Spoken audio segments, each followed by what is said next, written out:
I was able to witness miracles not only in my own life, but in the life of people that were coming closer to Christ. And so I think like the main thing I would apply from that is just listen, just listen to the promptings, just make sure you're in the right place, like doing the right things. And it is crazy the things Heavenly Father can make happen for an individual as they do their best to be obedient.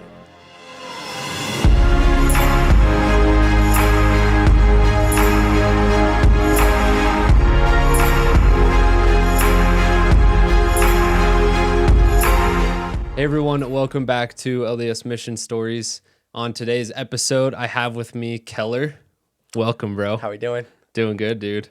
Thanks for coming and sitting down with me. Of course, been wanting to for a while. Let's go. Yeah, this is going to be awesome. So me and Keller went to high school together. We grew up together. Have a lot of great memories together down out the high school with all of our buddies. Can't forget Indian Hills too. Oh yeah, true. Indian Hills, dude. That's where it all started. Dude, such good times. But this is a conversation that you'll definitely want to tune into. Keller had a super amazing experience on his mission, and we've talked a little bit about it, but I'm hoping to just dive deep into your decision to go on a mission and then the experience itself and what that taught you and how it's kind of set you up throughout your life. Yeah. But yeah, so let's just get right into it. Tell me why you decided to go on a mission, and then kind of that process of submitting your papers and getting your call. Yeah, why I decided to serve a mission, that's a great question. I think if there's someone that's been blessed with great examples in their life, it's me.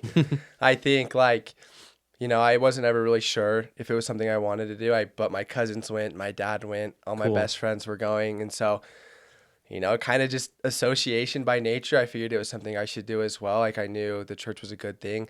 Thanks to your example in high school, I felt like I had gotten a good cadence of going to the temple in the morning on Tuesdays. Yeah. Like I always just kind of was doing things that I felt like I should have, especially in high school. And eventually that led to me, deciding to serve a mission. That's awesome. I haven't talked a ton about that on this podcast as far as what the temple can do For sure. for young kids going out on missions. What role? I mean, you obviously mentioned that for a reason.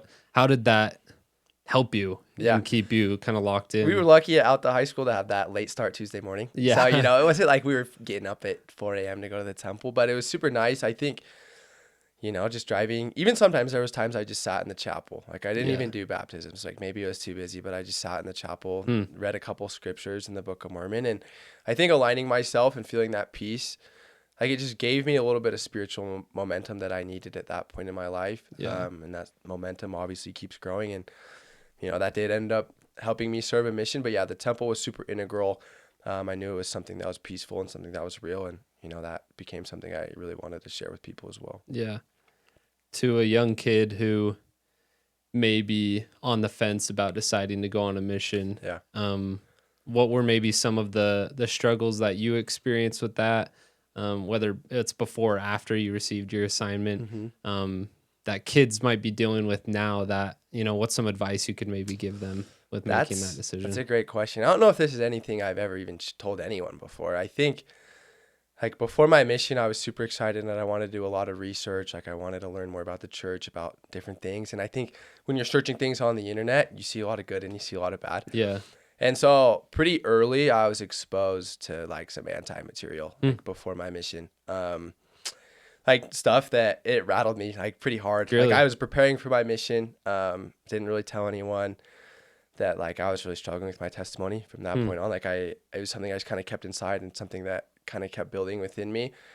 Thankfully, I talked to my bishop about it and my dad, who's been a super big spiritual foundation for me in my life. And they didn't make me feel bad about it. They didn't make me feel like, I'd sinned or anything like that, but they encouraged me to look for truth in different places. And so for the first time in my life, my mom handed me the Book of Mormon. It was this annotated version that she found from Costco that was broken down into events rather than chapters. Yeah. And I remember sitting down, I was like, I'm going to finish the entire Book of Mormon. It was a challenge my stake president had given me as well to finish the whole Book of Mormon before my mission. And I read it and I felt you know what, there's probably some things about the church that are hard to grasp, especially for me. I'm young. I don't really know everything. Right. But after reading the Book of Mormon, I knew it was true. I knew that it was something good.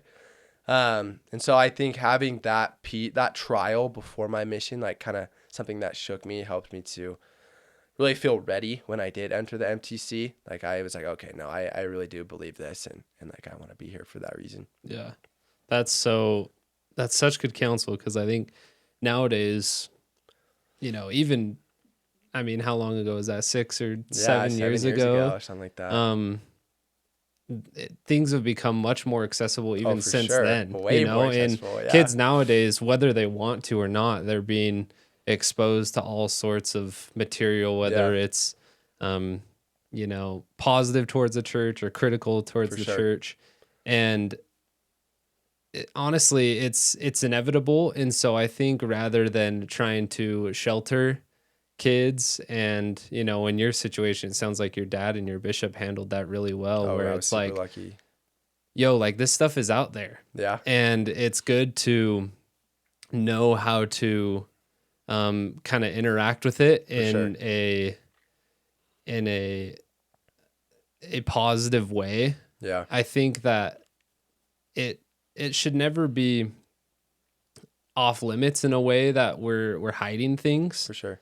But I think at the end of the day, when you're coming to that consensus of how you want to live your life in regards to spiritual things like living the gospel, you need to end with going to God. For sure. Right? It's like, read the bad or critical material, read the good and positive side, and pray and go to God and ask and seek truth like what you did, and pray and read the scriptures. And it's just that constant thing.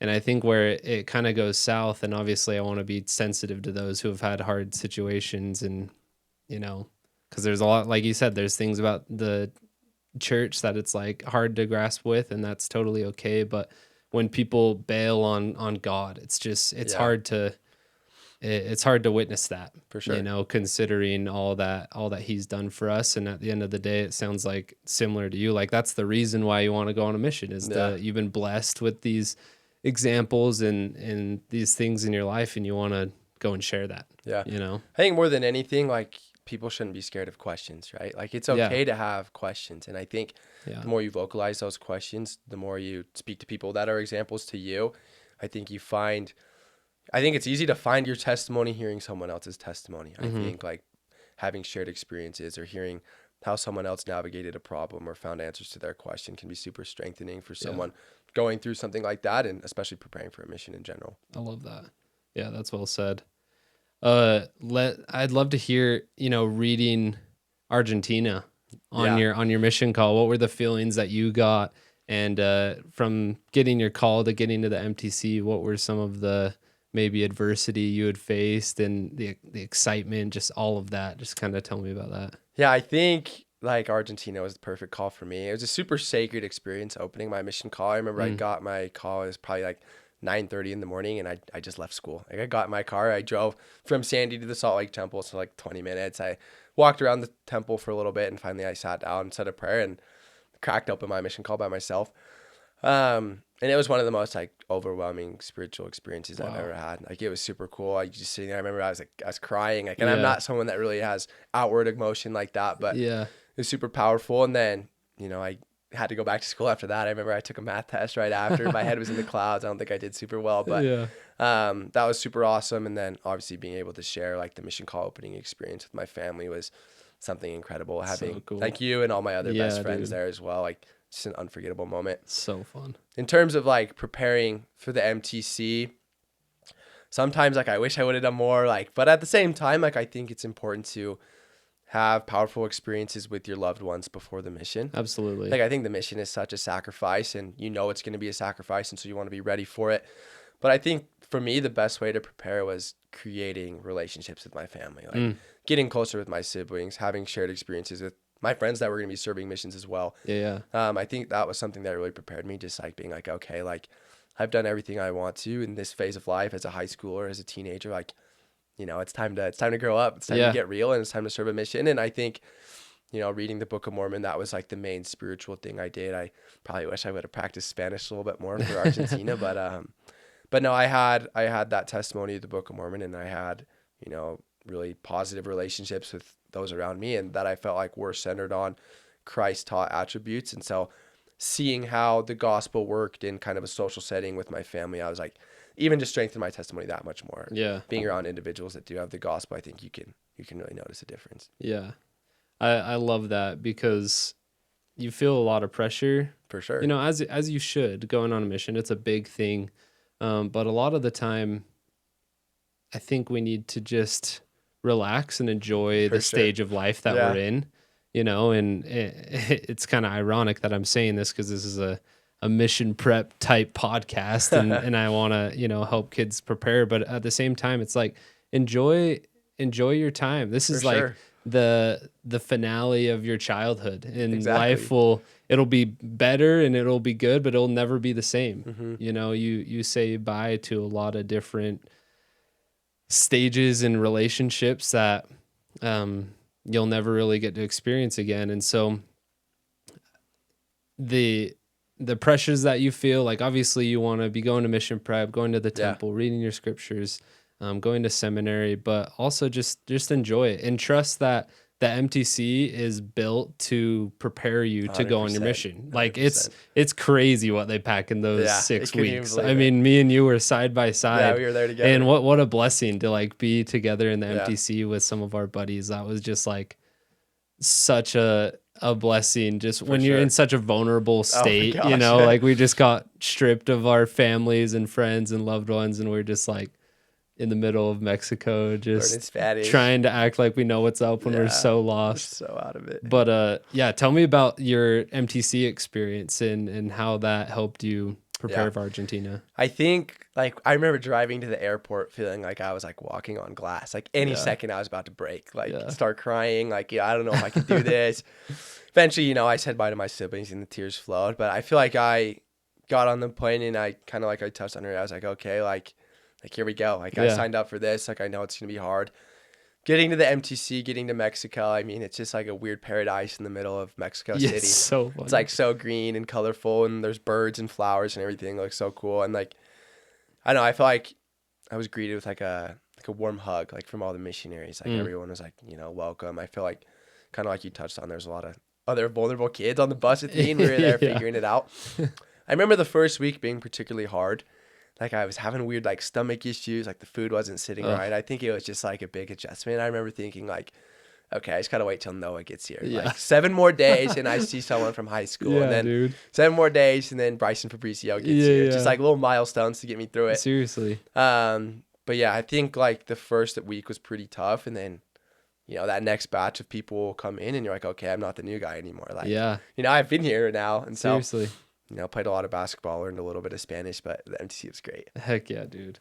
No, it's so true. And you have to, that's such a good way to live your mission. Yeah. Is it's like little by little. If you think about the 2 years, the time just weighs on you to the point where you're like, dude, I just want to go home. Like this is way too much time. And you kind of just have to accept the fact that like this is your life now. No, for real. And it honestly feels like it will be a lifetime. Yeah. And you just enjoy that day, you know, and you look forward to the things that are in the present, and it's just much more enjoyable in that way.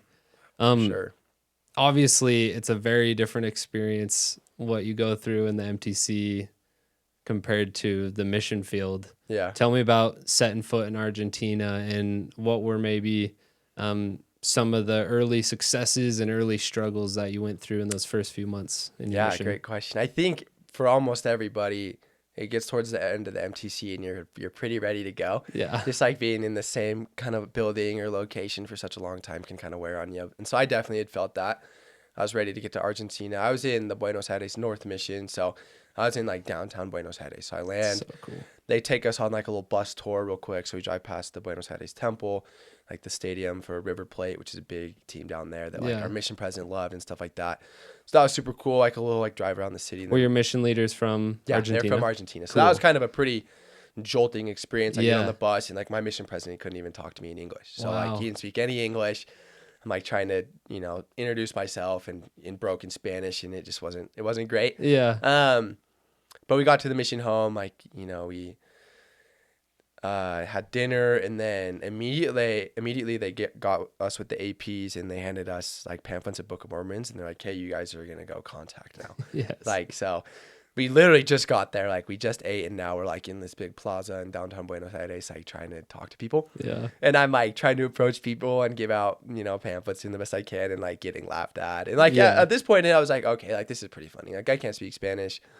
Like I'm out here trying, and like it was like no pressure. Like I didn't have a companion or goals or anything like that. So it was pretty chill. Yeah.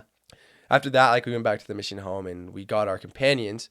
And I was assigned an elder from Paraguay who also didn't speak any English. And I remember like the only thing I wanted was an American trainer. Yeah. I was like, if I can have an American trainer, like I'll be set. Like be able to speak English with them. Like he can help me learn Spanish. And so that happened. And I was like, oh man, like this might be kind of tough. Yeah. And I remember I also I was like, okay, like I'd love an area in downtown Buenos Aires, like in the big city, like talking to people. Soccer, like.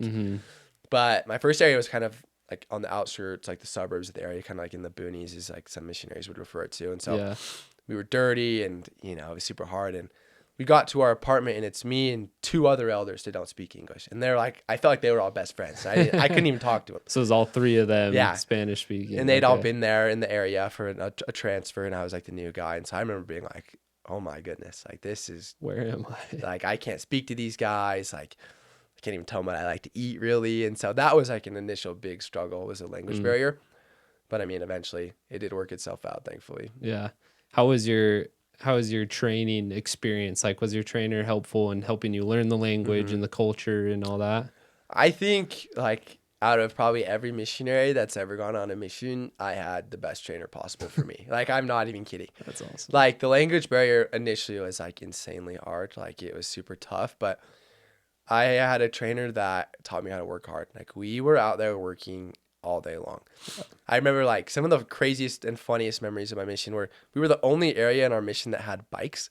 We had these tiny little like almost like beach cruiser looking things. Like I'll have to show you a picture after, but I'm like this big like American guy like on this tiny bike, and we're flying through buses and going over like jumps, no helmets or anything like that. Like I don't know. Like, I don't know how we got through like the safety zone training while doing that, but we worked insanely hard, and he taught some insanely cool miracles as well. Like, we were in a small branch that hadn't had a lot of missionary success in a long time, and pretty quickly we were able to get people coming to church. We had a couple of baptisms, and like I think the initial shock of not being able to speak English eventually like ended up being one of the biggest blessings of my mission. Guy was really forced to learn the language. I took it really seriously. I was studying it on the bus or after the day when we got home and I was tired. I was flipping through the pages trying to memorize certain phrases I could say in lessons. And so I think that ended up being a huge blessing. So all things considered, like Elder Vera, if he's somehow listening to this in Asunción, Paraguay, he was the best trainer I could have possibly asked for. That's amazing, dude. What a blessing. No, seriously. Dude, to have a trainer that will help you understand the reason to be obedient. For sure. And he was a military officer in Paraguay before his mission. So he was like 23 and I was 18. So like we had like the obedience thing down to a T. Yeah. And that was something that like I hadn't even really considered. I was like, oh, like there's rules, like y'all follow them, I guess. Right. But he was like, no, like this is everything. Like the obedience. Like I remember the first thing he told me was like, the most important thing is being up at 6:30 and being in bed at 10:30. It's like if you can do those two things, like you're going to be successful on a mission. It's true. And that really was. Like I remember I carried that throughout my entire mission. Like I implemented that with every other companion I have, and I feel like that was something that was super integral to me. It was just like the obedience factor for sure. Absolutely. Well, and it seems so simple and maybe insignificant when you just hear that, but it's so much bigger than the getting up at 6:30 and going to bed at 10:30, and that's the same piece of advice that I usually give to missionaries is follow the missionary schedule exactly. Yeah. And if you do that, I promise like you'll see success, you'll find fulfillment, you'll be teaching, you'll get along with your companion. That's really just the secret. It's all laid out for you. It really preach is. my Like gospel right and the there. missionary standards. It just sets you up for success. I talk about a lot on this podcast about how, you go from this vulnerable state, starting your mission, you gain some confidence in the MTC, and then you kind of relapse when you hit the field and you're maybe questioning, like you said, the language barrier, other different trials, and you start to question why you're out there. For sure. But then the Lord starts to reveal and unfold these reasons. You start having these experiences where you're like, dude, like, this is why I 100%. was sent here at this time to meet this person or testify of this. I'd love to hear a story or two earlier on in your mission that you may have experienced with someone that you taught or met in Argentina. Yeah, that's a great question. I probably after my first transfer, so second half of my training, like I felt like, okay, like I'm kind of rolling now. Like wasn't perfect, but like I understood the language. Like I for sure felt like I understood the missionary like flow, like the schedule, kind of like we touched on. So I feel like I was pretty comfortable at that point. But I kind of started like feeling doubts and questions again about my own personal testimony. Interesting. Kind of like I touched on, like there was things I stumbled on before my mission that I feel like were kind of starting to eat at me again. Yeah. And I remember teaching someone that we ended up baptizing later who had a lot of questions about Joseph Smith, about like his legitimacy as a prophet and stuff like that. And I felt like I couldn't personally answer those questions in the moment. And that was like pretty rattling for me as a young missionary. Like that's such a big part of what we teach. Like he's the, founder of our church. He was the first prophet in this dispensation. And so not being able to have like a stalwart testimony regarding that, like I knew that I couldn't continue as a missionary if that was the case. Wow. And so I remember being like pretty rattled, like I said. And it's kind of a funny story because I remember the day before was P Day, and my companion had given me probably the worst haircut I've ever gotten in the chapel. And so like there's a chair in the bathroom at the church in Argentina in Buenos Aires. And I remember like telling my companion, we're doing a companion study. I was like, dude, I just got to go to the bathroom real quick. I remember the chair was in there. So I climb up on the chair and I kneel on it, like kind of backwards. And I remember just saying a prayer like, Heavenly Father, like, please help me to be able to testify of Joseph Smith, to know that he was a prophet, to know that this is your church, that he was the one who restored it, that the priesthood keys are legit and we need them. Just like essentially pleading like for some sort of light or testimony that I could share with this person we were teaching. Yeah. And, I eventually got up and, we went around we finished the rest of our day contacting, teaching, just regular missionary stuff. Yeah. And I remember we had a lesson with that sister the next day. So I remember it was kind of like a 24-hour period in between when I said the prayer and our next lesson. And I don't think I've ever shared this before, but I remember sitting in bed, like our dingy little Buenos Aires apartment. And I was sitting there in bed, like I said my nighttime prayer, and it was like my chest, like my heart, like turned into a microwave. Like I just felt like this like power and like this heat inside of me in a way that I've never felt before. Like it literally felt like Heavenly Father reached out and like touched my heart and was like, this is my church. Like this is my priesthood. This is my gospel. These are my scriptures. Like, and from that moment on, like I felt like I could share that with power. Like, wow. And I remember, the next day we taught this lady and I was able to share my testimony still in pretty broken Spanish. But like, I felt like for me and for her, like that there was something there from that point on. Right. Yeah. Like, and like I touched on, she was able to join us in the church and get baptized. And so that was seriously, like, that's something I look back on to this day. Like, questions come up and, I get lazy or maybe I don't want to do certain things. I'm like, okay, no, like I have been a personal witness to what I feel like God answered my prayer to. And so I would be foolish not to share that. Like I would be crazy not to assist other people in trying to feel that same feeling. Right. Thank you for sharing that, first of all. And what I want to highlight there is in your answer, you said that, God told you that, this is my church. These are my scriptures. This is my gospel. And I think that's important to remind ourselves is that, Christ came down and established his church, right? And how we can connect with God and how we can experience joy and look forward to the life to come. And oftentimes we get caught up in the mistakes and operations of man. Yeah, you know, sure. and like prophets of old, Joseph Smith was a prophet, but he was also a man. Yeah. He was mortal, just like me and you. For sure. And here we are, imperfect people being asked of God to assist, like you said, assist in his work in some capacity. And Joseph Smith had to fulfill that in a major capacity, but the stakes were they were much higher. He was in difficult situations, and not to justify maybe mistakes that may have happened, but it's important to remind ourselves that we're all just doing our best. For sure. And for when we're seeking God, we're looking to participate in his work.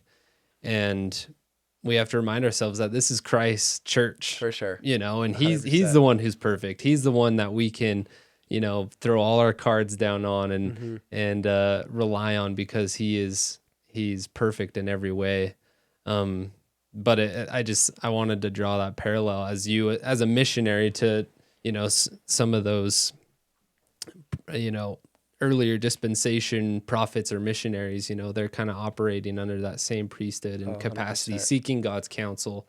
And I think that's how, we read in the scriptures, that's how God has had a relationship with man since the beginning of time. 100%. And I think, like, you read the scriptures, like, Peter denied Christ. Like, these prophets, like, like you said, they're also just guys. Like, they're imperfect. They sin. And so I think it's foolish to think, like, Joseph Smith wouldn't have sinned, or you and I as missionaries wouldn't have sinned. Like, I think, like, if you think about it in, like, kind of a more logical way, like, it's kind of insane that God is sending out 18 to 26-year-old boys and girls so wild. To teach something as important as his restored gospel. Right. But, like, there's a reason for that. Yeah. Like, I think young people have the ability to connect with people of all ages. I think there's a lot of humility, a lot of learning that someone at that age can do. And so, as crazy as it sounds, and as many times as you'll mess up before your mission, on your mission, and after your mission, like, I think there's that humility factor. And, like, at the end of the day, we really are just people trying our best. Yeah. And I think, the best way to do that is to live in accordance with the gospel. Yeah, 100%. I want to ask you one of my favorite questions.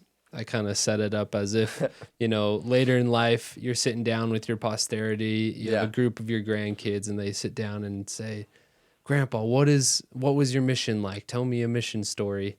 What is the story, or maybe a couple stories that you would share that were, like, just life-changing? Yeah, there's, like, so many, like, whether they be funny or scary or super spiritual. One that I love to tell because, it's just kind of like a perfect encapsulation of my experience in Argentina, as well as, like, the way I felt like Heavenly Father spoke to me was, I remember I was training at this point in my mission. So cool. I was still in Argentina, and we had just had a zone conference, and I feel like both my companion and I, we felt like we weren't having the success we felt like we should have been having. Like, we weren't necessarily meeting our mission standards that we had for new people and stuff like that. And so we went into the zone conference fasting, which is something that I don't like to do, especially in Argentina because it's hot and I was thirsty and hungry. But we decided to make that extra sacrifice. And the whole, like, theme of the zone conference was working with members. And I remember we got back to our area and we're like, okay, like, it was pretty late, like probably like 8 o'clock, and we had to head back like 8:45 to get back into our apartment in time. Like, okay, like, let's go visit, like, one of our favorite members. So we go knock on the door, and a different guy opens the door, like a guy we've never seen before. His name was Victor, and we end up, like, connecting with Victor, and he's like, yeah, like, I've been, like, trying to fill this void in my heart. Like, my wife left me, it's just me and my daughter, like, all I do is work. Like, I don't have any connection to any sort of spiritual entity or anything like that. Was kind of the experiences he shared with us. And so thankfully the member we were intending to visit ended up being there as well. Super, like, powerful member that had a crazy testimony and cool experiences. But I remember just sitting there connecting with this brother, like, hearing him out and being like, holy cow, like, I received counsel at the zone conference and I immediately applied it, and immediately I'm seeing the fruits of this. Like, just because, like, for once I decided to listen. Like, that's kind of something that throughout my whole mission, I, like, feel like I assumed I knew how to do things the right way, and then I received correction, and then I was able to do it the actual right way. Yeah. And so, this whole time I'm sitting there thinking, like, how many opportunities have I missed? But, thankfully I was focused enough this one time to run into Brother Victor, and, he was more receptive to the gospel than probably anyone I've ever taught. Like, he immediately was into it. He came to church that next Sunday, and it was Fast Sunday, and sometimes like, is a member gonna say something a little crazy? You never know what you're gonna get. He goes up and bears his testimony. No way. First Sunday in church, and Matt and I are looking at each other like, is he gonna say something crazy? But no, he bore his testimony of how Christ reached out to him through us, and we're like, what? Like, this is awesome. And so we're hearing him bear his testimony, and eventually, like, he joined the church, same thing. And it's crazy because, like, I think a lot of times you think about things being a coincidence, or I was just in the right place at the right time. But there was just so many steps that led up to that. Yeah. We fasted, we received, what we felt like was guidance. We acted upon that guidance together as a companionship. And, we were able to help someone. Like we were help someone get baptized. And so that's like one story that I just never forget, because it was kind of like an obedience thing again, like to touch on that. Like I just happened to listen. Yeah. And, because of that, God was able to reward us with a cool experience. Yeah. That's so cool. And those are the kinds of experiences that you can look forward to on a mission. And I'd love to ask you, kind of diving into Victor's experience. You mentioned how, he had a relationship with a member, probably some sort of affiliation. What role did, fellowshipping with the members in his conversion play, and how did you and your companions maybe implement some of the things that are found in Preach My Gospel with helping members have those experiences 100%. As well? So Victor was like middle-aged dad. So he's probably like 35, cool. He had a daughter. And so pretty quickly we were able to connect him with other dads that had kids in the ward. And, they were like, that ward, it was in the area was called Parque Chacabuco in Buenos Aires. Hey. And so there was just like a very strong family community. So pretty immediately there was like events going on that he was there at. Like he was getting fellowship by the ward kind of without us even really doing anything. Like we just got him through the door and let the members kind of take care of it, because I think more than anything, like people, they yearn for a sense of community. Absolutely. And I think it's really easy to find that in the church. Yeah. Like people look for ways to feel connected to others, and he was definitely looking for that. And cool. The member who we initially were intending to visit was his aunt, who had converted to the church like 30 years prior. And so she had a strong testimony. All of her family was members. And so, him living with them and seeing how they interacted with the gospel kind of in a more intimate setting was huge for him. And I think so cool. Like people look at us as members, as missionaries, and they're like, oh, those guys are like so devoted. Like it's such an intense religion. But the reality is like there's small sacrifices, of course, but the day-to-day lifestyle of like someone living the standards of the gospel is they're healthy. You know, they're studious. They're trying to learn different things. And I think he saw that. And he's like, okay, like this is exactly what I'm looking for. Yeah. That reminds me of, I remember in the MTC reading, you're studying all of the different points in doctrine of the lessons that you teach as missionaries, and there's the point that says that the gospel blesses families and individuals. For sure. And I remember thinking like, why is the and individuals like tagged on there? Yeah. It just like stood out to me, not in a way that it's not for that, but I was just like, oh, that's interesting that they added that. And I saw the reason for that as my mission went on, kind of going to your point about how people yearn for that community, is that the gospel of Jesus Christ is the family, for right? Sure. And no matter like all of our modern day prophets, come as you are, like whether you're a family of 12 or you're an individual who just moved from a different country or a different state, and you're just looking for a sense of a family connection. Like that's what Jesus Christ and his gospel and his church has to offer, for sure. And I think that leading with that and helping people witness that, like in Victor's case, it's like you as missionaries can say whatever you want, about how the church is so awesome and it's so cool. Yeah. But to just go and for him to experience it rather than be told it's just such a game changer. So powerful, and I think that's the right approach in missionary work and helping those the members take part in it. And like you said, like you just kind of set it up. Yeah. And then, hopefully members can step in and help them feel that love. For sure.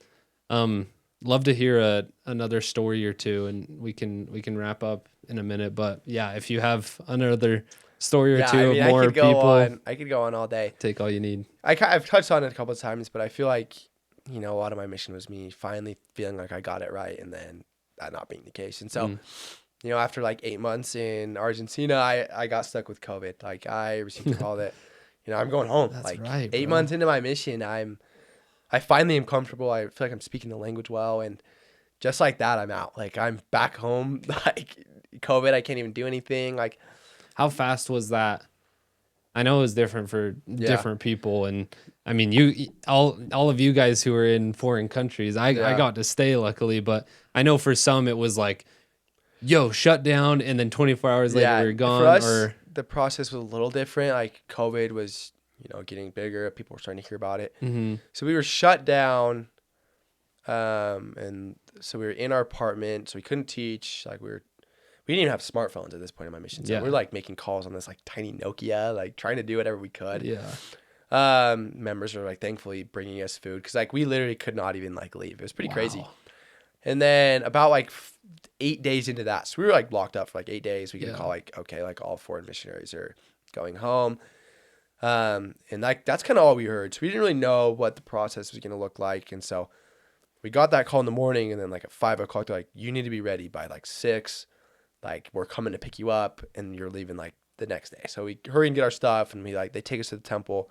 We're like the old Argentina MTC as well. So we're there waiting, and then, we get on a flight. It's 400 missionaries from Buenos Aires all the way to Salt Lake. And so we're back, and then, I'm home, but I'm like still a missionary, right? So I'm like in my parents' basement, like reading my scriptures, my tag on, dressed up. And then like 48 hours after I'd been home, we got like the decision, right? Like you can be released, and then your time at home counts, and then like you'll be reassigned, or you can wait for an indefinite amount of time and go back to your original assignment. So like 48 hours after I got home, I was officially released. And so, I was like at home again, just like that, which is pretty crazy. And so I was just like fighting these two. I ended up working for your dad. I don't even know if you remember that. Oh, yeah. I started working at True Leaf, so sick. packing seeds. And then probably about a month into that, I got a call like, okay, you've been reassigned to Fresno, California. So I was like, oh man, like Fresno, are we serious? Like, just like the sounds of that, I was like, oh man, going from Buenos Aires to Fresno. But I get to Fresno, and it's like 115 degrees, and like I get to my apartment, and the AC's broken. I'm like, dude, and we still can't even leave the apartment at this point in California either. And so I'm like, man, like I should have just like stayed home. Like I was like working out, like hanging out with my buddies, like doing all these things that I felt like were productive. And it was a hard decision to go back out. Like it wasn't easy. Dude, are you kidding me? But like I said, like pretty quickly, like I just started feeling these experiences again. Like I was with my first companion back from COVID was Danny. I think you've met Danny. He's like now my roommate and like one of my best friends. He was your first my first companion back. Yeah. So we get back. Okay. We're opening up this tiny area called Corcoran.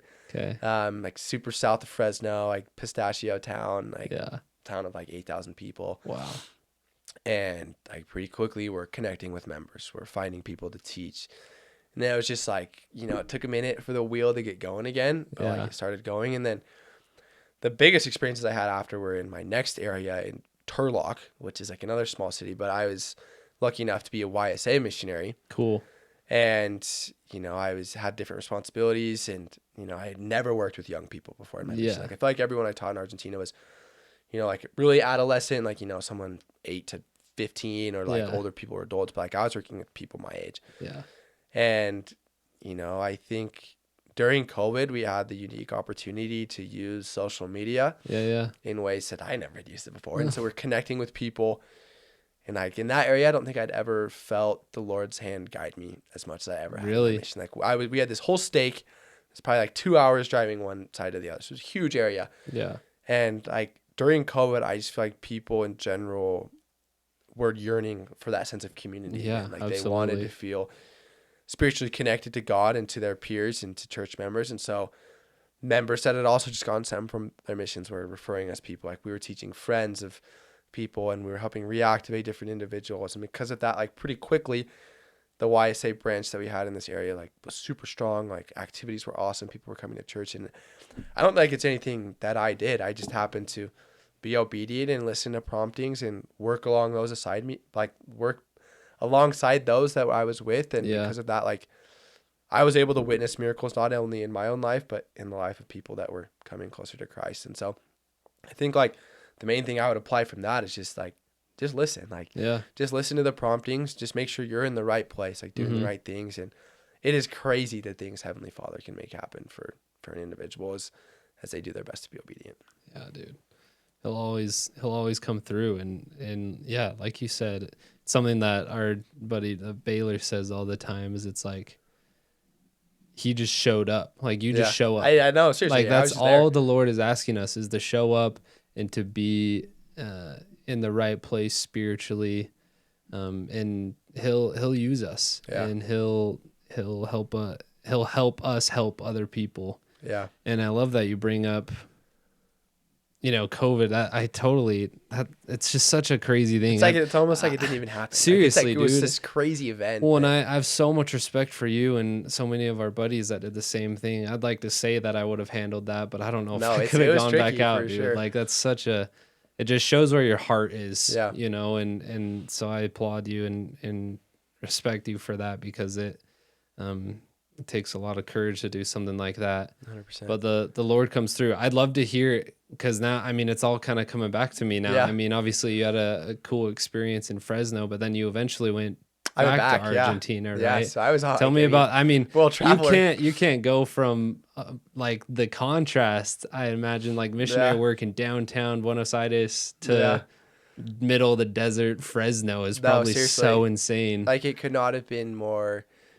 different in the way that like things we did day to day, but like at the same time, like it was also the exact same. Like I think the biggest thing that I was able to learn kind of my first end of my first stint in Argentina, and then really felt the blessings of in Fresno, is like just using Preach My Gospel. Yeah. Like people have laid it out for you. Like there's the mission schedule and there's what to teach, and the truths are found in the scriptures and they're found in Preach My Gospel. And so perhaps like the way of finding different people to teach was different, but like the things that I said or the things that I shared, like it was the exact same. So going back to Argentina, like I felt like I had like this testimony of like social media work, and then like this testimony of Preach My Gospel, and like, it was like the third period of a hockey game. Like I'm back in Argentina for my last 6 months. So like, so like my last like 8 months, like for this final push of my mission. Like they talk about like your last 6 months is like, like it's what you've been working for the whole time. Like everything's clicking, the language, but like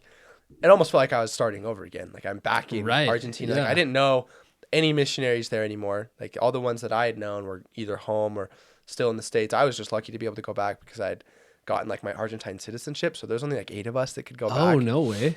So we're in a missionary of like a mission of like 70 people that previously had like 170. Yeah. So we have like all this area, and it was insane. Like the way Heavenly Father blessed that mission.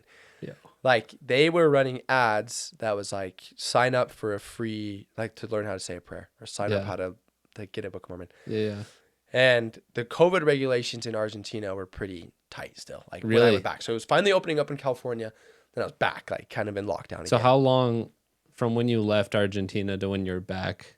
Was that like a year? So I left Argentina in April and got back like end of January. So yeah, it was like almost 11 a year. months. Yeah. Wow.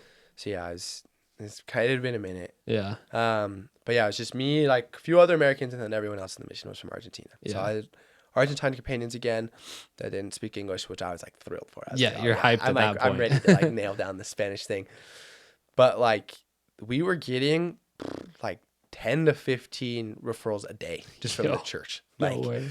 People were signing up to learn how to pray. Like they were wanting to come to these activities. I remember General Conference, April 2021, that would have been. Yeah. It seems like forever ago, but we had our Zoom broadcast and we had like 15 non-members watching General Conference. Like people were just flocking to the church for this sense of community. And I think like, I just like look back and like, how blessed was I to be able to be there in that moment? Yeah. Like listening to our prophets speak, like with my companions, with people that are like dying to learn about this stuff. Yeah.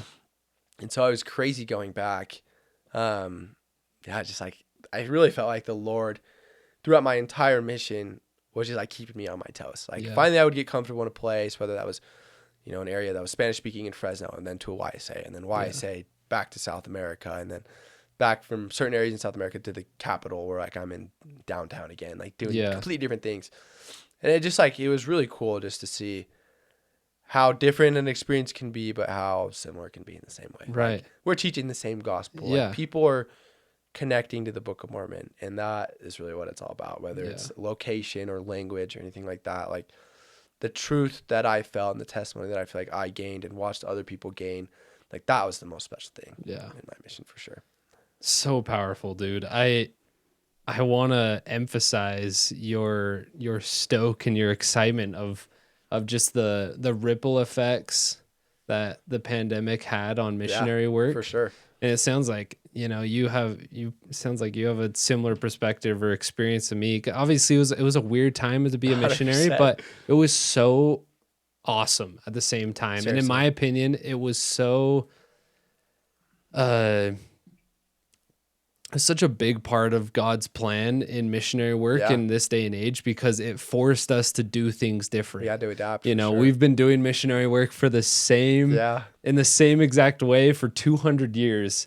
And it's like that approach can be effective in a lot of places throughout the world. But, being in the States or, I'm sure several parts in Argentina or in Europe, it's like, dude, going out and just knocking doors sometimes it's not always gonna work. Isn't always the best. So sometimes it is, but a lot of the time it's like, President Uchtdorf talks about, preaching the gospel and sharing your testimony in normal and natural ways. For sure. And it's like, talk about an unnormal and unnatural way at 1 p.m. on a Monday in 100-degree weather, sweating and shirt and tie and knocking on someone's door. It's like, that's, I don't know. No, I don't know if that's it, but in some countries that is. I'm not saying that that's the only way to do it, but yeah, this whole like social media thing and referrals and people connecting online, turning to God, like that was a weird time where you almost thought like the world was ending. No, seriously. And kind of the Hispanic culture too, like they're God-fearing people by nature. Sure. And so I think that was a time where they're like, dang, dude, like I gotta get right with God, and so what a cool thing to be a missionary at that time. And not that it wasn't weird, and I know a lot of people had difficult experiences as a missionary. There definitely was some lows in there as well, but it's like so exciting, and I'm so jealous of young missionaries out there right now, dude, because now it's this hybrid that you experience going back to Argentina, where it's a like bit of everything. Dude, you get to teach in person, you're teaching English classes, you're on the phone, like video calls, like it's just maximized. Like I feel like prophets of old missionaries that you hear in the Book of Mormon, and like they're probably looking and like seeing how we're doing things, like dang, like you guys gotta utilize this better, seriously. But anyway, dude, that's so rad. Tell me about, maybe to wrap up, I'd love to hear if you have an experience from those last few months in Argentina, maybe as you're, starting to prepare to go home. What is an experience that might be worth sharing? Yeah, great question. I remember like a lot of times in Fresno, being like, what would my mission have looked like if I had been in Argentina the whole time? Like I kind of always had that question, and thankfully I was able to get that somewhat answered as I went back. But I think like one final experience I had is, it's almost kind of like the bookend of this experience I shared at the beginning of this conversation we've been having. Like, I just was like, man, like, I felt all these things, but like, for some reason, I just didn't feel like I knew still. Like, I knew that like the Book of Mormon was true. I knew that God loved me, but I was still just kind of like, sometimes I just get a little bit shaky about things. Like, hey, and that was just Satan's way of working on me. I feel like, as a missionary, you're doing so much good that, Satan's doing his best to drag you down as well. And I think, I definitely felt that at sometimes, but I remember at the end of my mission, like the last couple of weeks, like I was about ready to get home, and me and my companion were going to help a couple sisters move, and because like they had something happen in their apartment. And anyway, we get rear-ended on the freeway. So like we're on the freeway in downtown Buenos Aires, and like we're the reason traffic shut down for a bunch of people trying to get home. Dang. And I was driving, and like it was just like this big experience, and like we're like frustrated. Sounds and like miserable. All these things. No, it was, and like for some reason our president had us get MRIs after. Like we were totally fine, like for the whiplash, and like he just wanted to be safe, but get MRIs. And so by this time it's like 8 p.m. Like we're like totally spent. Like we've had this like terrible day. We didn't get anything we had planned done, but we had this one video call we were waiting for like all day. This guy named Federico. We were like excited to teach him lesson 3, which is the gospel of Jesus Christ. Yeah. Like, he had experiences with members. He had friends that were members that were helping, fellowship him in the church, and like he was getting to know it better, and he was really eager to learn. And I felt like during that lesson, like, it was seriously one of the like last lessons I taught in my mission, but like I feel like everything I was saying, like it wasn't even my words. Like it was like I feel like Christ again, like just touched me, and I was able to speak exactly as he wanted me to in that moment, to be able to share my testimony to this individual. And I think because of that, like my testimony of the gospel of Jesus Christ, like that's something I continually fall back on as well. Like I know that life gets hard, and you know, your mission gets hard, but like enduring to the end that's really all it is. Like, there's going to be ups, there's going to be downs, but enduring to the end and holding on to the iron rod, like that's what gets us where we want to be. That's what gets us in the celestial kingdom with our families. And I feel like that final experience was like, you know, it's like the final brushstroke on like this tapestry that had been my mission. Like, you know, I had all these experiences, and like that I felt like was the last thing I needed. And it was cool to be able to share that experience with my companion as well as the person we were teaching, because he felt it too. Like, you know, he was able to recognize the truth and the things that we were saying, and he was able to, you know, like it was the day before I went home, he got baptized. And so like this like crazy like buzzer beater experience for me, where I felt like I got exactly what I was looking for. And this person we were teaching, like, and like I just went home and I was like, holy cow, like I feel like you know, I don't know, maybe it wasn't like this for you, but on my mission, I was just like, am I doing enough? Like, is Heavenly Father proud of the work I'm doing? Like, could I be doing more? And I feel like, you know, I really felt like in that moment, like, okay, like Heavenly Father, like accepts my mission. Like this sacrifice that individuals make, like, I feel like, you know, it's accepted for everyone, but I feel like for me in that specific moment, I was like, okay, like I did it. Like, and it, like, I don't know, just an unbelievable feeling that I'll never forget. Well, I'm speechless, dude. Like, I didn't realize how much I maybe needed this conversation too. Like, I mean, and that this person and missionary that you became on your mission is in a lot of ways the person you are today. And I'm grateful for it, because you've had such an impact on me in my life. And it's cool how, you know, reflecting on those experiences can give you the strength and maybe answer the questions that you face down the road. For sure. You know, and here we are 4 or 5 years after our mission, and obviously we have a lot of life to live, but even just drawing from those experiences as a missionary, it can help us now. I'm sure it's the same for you, but there's not a day that goes by that I don't think about my mission, like a dozen times at least, you know, like things that happened or conversations I had or feelings I felt or food I eat, you know, it's just like it all, like it really was like, you know, you come out of high school and you have this crazy experience. And I draw back on it every single day. Like there's, you know, it really did change my life. And it's not to say that I'm perfect, because I'm far from that now. Like I've messed up hundreds and thousands of times since my mission and done things that I truly regret. But, you know, the mission is something I always fall back on in terms of spirituality, in terms of, you know, setting up my life, being the person I want to be. It's like I couldn't have had a more impactful experience. So cool. Well, let's wrap up with this. I'd love to hear some things you wish you would have known before going to Argentina. If there's a young boy or girl just got called to, I mean, Argentina or Fresno, what is something that you would want them to hear before going out there? Yeah, well, if you're going to Argentina, boys or girls, be ready to talk about soccer, play soccer, and drink mate. Let's go. Those are my favorite things. Now, I think like on a more serious note, if I could have known one thing on my mission going in, it was just be yourself. Yeah. Like I think I oftentimes fell into just being a little bit robotic, being a little bit, you know, not like too focused on the rules or obedience or things like that, but I was just so like encapsulated by the work that I, you know, people connect to personalities. Like God sends individuals to places because you have something that someone needs, not because like the church could reach them in 1,000 different ways, but like they need you there. And so I think being yourself, like that's the best piece I would give someone. Like connect with your companions, be friends with them, connect with the members, like be yourself around them. Like, obviously live to the standards of a missionary, but like don't be afraid to let your personality show. But I think that applies to missionaries in Argentina and Fresno and across the whole world. Just like be you, you know. Heavenly Father called you for a specific reason. I love that.